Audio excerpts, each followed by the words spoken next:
Hello art fans and welcome back to Art Smart. We're talking today about the book The Art of Walt Disney, which is a very popular book which has been around since 1973. It was written by and continues to be updated by Christopher Finch, and it is a book that spans the entire history of the Disney company and has been updated enough to include information about today. It has been updated, I believe, in 75, I think in the 90s they updated it, and several times during the 2000s, and there's been at least 5 as far as I'm aware of updates to this particular book. So here's the nitty-gritty of it. I like the early edition of it best. I had to return the early edition to my library recently, so I don't have it to show you, but I really like the earliest edition of this particular book as it feels the most genuine to me. Why do I say that? Well, in 1973, Disney was still kind of recuperating from the loss of Walt Disney and kind of finding itself again after Walt passed away, and there wasn't really a very clear line of succession for who was going to take over Walt's position, as it will. And so at that point, Disney was a little bit more lenient, and people could speak more freely.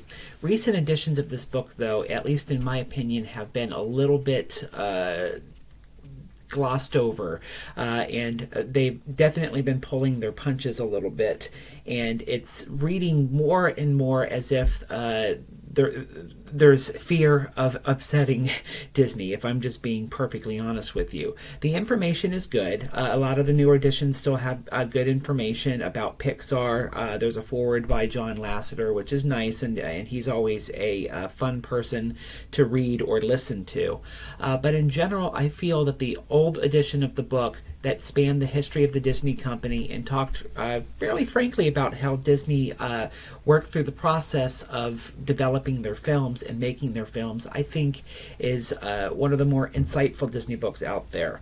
When you read a lot of Disney books today, there is a lot of oppression, I feel, for a lot of writers to not tick off Disney or say things that are going to be negative about the company.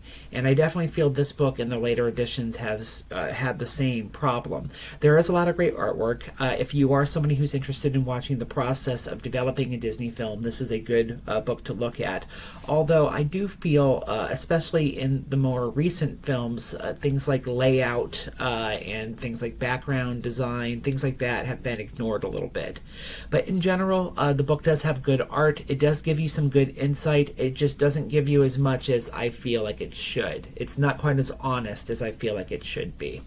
Leave comments if you disagree, or also if you agree with it, share your own reasons why in the comments below, and make sure that you continue to art smart. Thank you and have a great day. Bye-bye.